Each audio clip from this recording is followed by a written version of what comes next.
হঠাৎ মেঝেটা কেমন যেন দুলে উঠল। আতঙ্কে রাস্তায় নেমে এলেন উত্তর দক্ষিণ কলকাতার বহু মানুষ।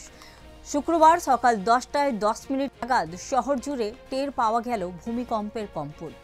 শুধু কলকাতা নয়, মালদা, নদিয়া, কোচবিহার, দক্ষিণ দিনাজপুর, উত্তর দক্ষিণের একাধিক জেলায় অনুভূত হলো কম্পন। রিক্টার স্কেলে ভূমিকম্পের মাত্রা 5.7।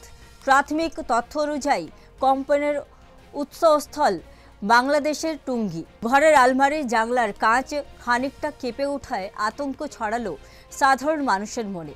সবকিছু হঠাৎ নড়ে উঠল।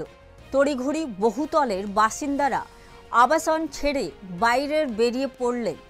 কলকাতার বহু অফিসের সামনে দেখা গেল যে কর্মীদের ভিড়। 29 সেকেন্ডের এই কম্পনে আতঙ্ক ছড়িয়ে পড়ে সর্বত্র। একই পরিস্থিতি উত্তরবঙ্গেও, সেখানেও অনুভূত হয়েছে কম্পন। তবে হতাহতের কোনো খবর নেই বাংলায়।